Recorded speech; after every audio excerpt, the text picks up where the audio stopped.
After all ఏంటి sir? After all కాదు sir. భారతదేశంలో రోజుకు 1,50,00,000 మంది మా రైల్వేలో ప్రయాణం చేస్తున్నారు సార్. 8,000 station sir. 1,07,000 కిలోమీటర్ల రైల్వే ట్రాక్ సార్. భారతదేశంలో రోజుకి రైల్వే 22 లక్షల కిలోమీటర్లు ప్రయాణం చేస్తుంది సార్. ఆఫ్టర్ ఆల్ కాదు సార్. మొత్తం 64 డివిజన్ సార్. 15 లక్షల మంది ఎంప్లాయీలు సార్. ఒక మన సెకండ్ వార్డ్ డివిజన్లోనే 170 ట్రైన్లు, 600 మంది గార్డులు, 1,200 మంది డ్రైవర్లు, 6,000 మంది గన్మెన్లు పనిచేస్తున్నారు సార్. ఆఫ్టర్ ఆల్ ఏం సార్? Operating branch, technical branch, maintenance branch, IOW, railway protection force అని ఇలా ఎన్నో బ్రాంచ్ల్లో ఎన్నో లక్షల మంది ఎంప్లాయీలు డే అండ్ నైట్ కష్టపడి ఎన్నో కోట్ల మందిని సేఫ్గా తమ గమ్యాన్ని చేరుస్తున్నారు సార్. ఆఫ్టర్ ఆల్ కాదు సార్. సంవత్సరానికి మా రైల్వే డిపార్ట్మెంట్ మన గవర్నమెంట్కి ఇచ్చే ఆదాయం 56,000 కోట్లు సార్. ఆఫ్టర్ ఆల్ కాదు సార్. పెళ్లిళ్ళని, పండగలని, పబ్బాలని, పేరెంటాలని, ఉద్యోగాలని, ఇంటర్వ్యూలని, హాస్పిటల్లని, డెలివరీలని ఇలా ఎంతో మంది ప్రయాణికుల అవసరాలు తీరుస్తుంది సార్ మా రైల్వే డిపార్ట్మెంట్. ఆఫ్టర్ ఆల్ కాదు సార్. ఒక్క నిమిషం మా రైల్వే అయిపోతే భారతదేశం స్తంభించిపోతుంది, ఎన్నో కోట్ల మంది జీవితాలు ఆగిపోతాయి, పార్లమెంట్ కదిలిపోతుంది, అసెంబ్లీ ఊగిపోతుంది, మీ సీటు ఎగిరిపోతుంది సార్. ఆఫ్టర్ ఆల్ కాదు సార్. 150 సంవత్సరాల చరిత్ర సార్. ఈజీగా తీసుకోకండి. సారీ చెప్పండి సార్, చెప్పండి సార్, సారీ. తప్పు తప్పు. త్రిపుర హాయ్. బాగా తలకాయ నొప్పుకుంది, కొంచెం కాఫీ దొరికిందా? కోర్టులో జరిగిన దాని గురించా? ఏం చేయను, 3 నెలల గర్భవతి నా చెల్లెలు, దాన్ని కాల్చి చంపేశారు. న్యాయం కోసం పోలీస్ స్టేషన్కి వెళ్తే 1,00,000 ఇప్పిస్తా, లేదా 2 లక్షలు ఇవ్వు, కేసు నీ వైపు దిక్తా అన్నాడు. ఆ లాయరు ఇంటికి వచ్చి మరి చచ్చిందేదో చచ్చిందిరా బాయ్, మళ్ళీ తిరిగి వస్తుందా, 3 లక్షలు ఇప్పిస్తాను, డబ్బా ఆడికి వస్తా అన్నాడు.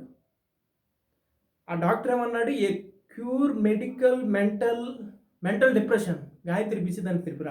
డబ్బు కోసం వాళ్ళని అమ్మేసుకుంటున్నారు. కోర్టులు, పోలీస్ స్టేషన్లు ఇలా తయారవుతే ఎక్కడికైనా వెళ్తాం?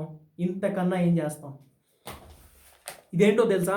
నువ్వు గ్యాదర్ చేసిన ఇన్ఫర్మేషన్ లిస్ట్ హాస్పిటల్కి ఎక్స్రే కోసం వస్తే బట్టలు ఇప్పితే కానీ ఫోటోలు పడవని చెప్పి బట్టలు ఇప్పించి సెల్ ఫోన్తో ఫోటోలు తీశాడు ఒక డాక్టర్.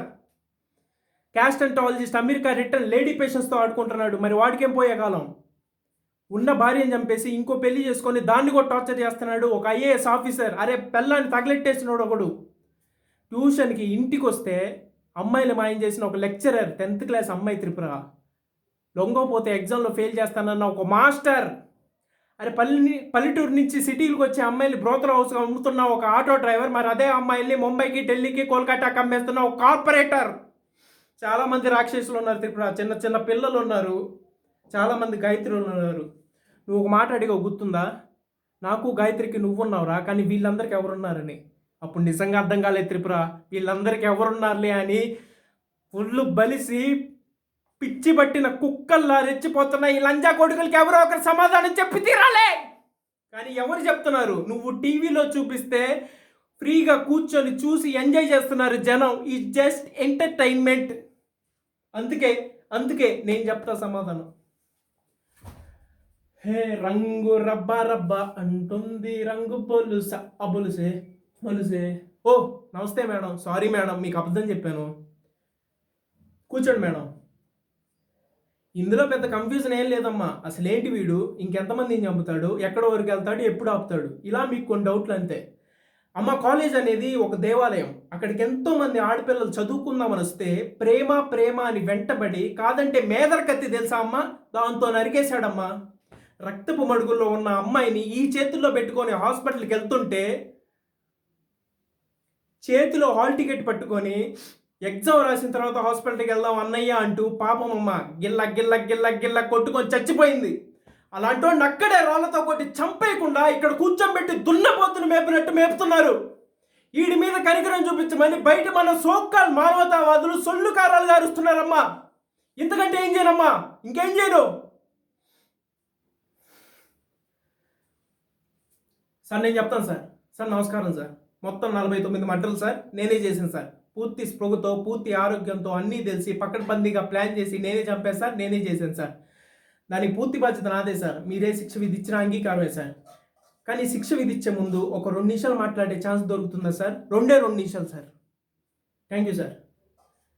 సార్ ఒక 50 మందిని చంపేగానే మీడియా, ప్రభుత్వం, ప్రజలు అదేదో పెద్ద అనుభవం పట్టట్టు అల్లకల్లోలం అయిపోయారే. మన జన్మలకు కారణమై మన రక్తాలు పంచుకొని మన జీవితాల్లో సగభాగమైన ఆడవాళ్ళ మీద ఎన్ని ఎన్ని ఎన్ని ఎన్ని ఎన్ని దారుణాలు సార్ నీచాతి నీచంగా క్రూరాతి క్రూరంగా జరుగుతున్నాయి.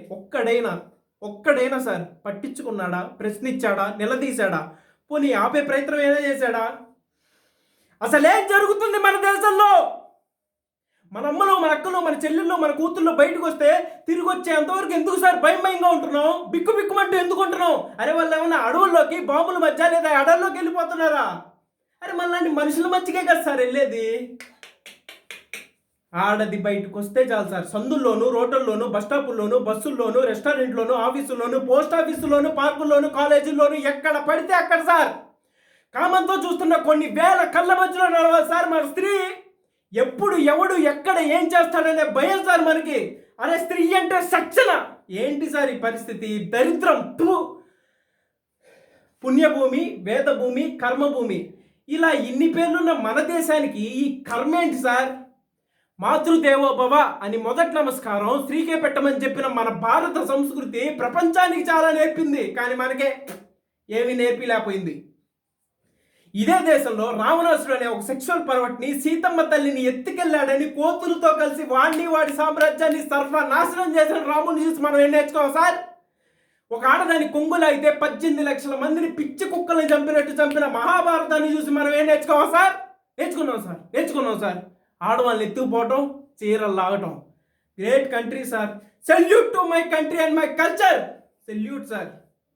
పోలీస్ స్టేషన్లు, కోర్టులు, కమిషనర్ ఆఫీసులు, సెక్రటరేట్లు, ఎక్సెట్రాలు ఇలా ఇవన్నీ మనం సభ్యంగా నాగరికతంగా బతకడం కోసం వేల లక్షల కోట్ల ప్రజల సొమ్ముతో మన కోసం మనం నడుపుకుంటున్న ప్రపంచంలోనే అతిపెద్దదైన డెమోక్రటిక్ సిస్టంలో ఆడదానికి సేఫ్టీ లేదు సార్. మారాలి సార్, ఈ పద్ధతి మారాలి సార్. మార్పు అనేది ఏదో ఆకాశం నుంచి ఊడిపడదు సార్, మనలో రావాలి సార్, మనందరిలోనూ రావాలి సార్. మన అమ్మలు మనల్ని కాపాడి కని పెంచి అందుకు కనీస కృతజ్ఞతతో మన చుట్టూ ఉండే ఈ ఆడవాళ్ళని గుండెల్లో పెట్టుకొని కాపాడుకోవాలి సార్. శిక్షలు వేయటం కాదు సార్, మా అందరి చేత పెద్ద బాల శిక్షలు చదివించండి సార్. నా ఈ ఆటవిక అనాగరిక సమాజాన్ని తీసుకెళ్ళి మళ్ళీ బడిలో వేయండి సార్. ఆడవాళ్ళ గురించి చదివించండి సార్, అమ్మతత్వం నేర్పండి సార్. అంతే సార్. Thank you sir.